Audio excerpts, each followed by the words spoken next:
Hey guys, আসসালামু আলাইকুম। সবাই কেমন আছো? আশা করি ভালো আছো। আজকে বিকালের নাস্তা তৈরি করতে করতে তোমাদের সাথে একটা গল্প শেয়ার করা যাক। So let's go.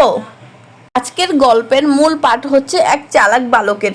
গ্রামের নাম রামনগর। সেখানে একজন খুব চালাক বালক ছিল, নাম ছিল বাবলু। তার চালাকি আর কথার কৌশল দেখে সবাই বেবাচাকা খেয়ে যেত। একদিন বাবলুর মা বাবলুকে বাজার থেকে কিছু ফল কিনে নিয়ে আসতে বলল। বাবলুদের বাসায় আজকে মেহমান আসবে। বাজারে গিয়ে দেখলো কোনো দোকানই খোলা নেই, একমাত্র একটি দোকানই খোলা আছে। সেই দোকানদার লোকটা একদম সুবিধার নয়। সেই লোকটা মানুষকে কেজিতে কম দেয় এবং টাকা বেশি চায়। কোনো দোকানেই খোলা নেই তাই ভেবে বাবলু কিছু না ভেবে বাবলু ওই দোকানে গেল, কারণ বাবলুকে তো আজকে ফল কিনে নিয়ে যেতেই হবে। বাবলু দোকানের কাছে গিয়ে বলল, কাকু 1 কেজি ফল দেন। দোকানদার তাকে 900 গ্রাম ফল দিল। বাবলু তখন প্রতিবাদের কণ্ঠে বলল, আপনার থেকে আমি 1 কেজি ফল চেয়েছি, আপনি 900 গ্রাম দিয়েছেন কেন?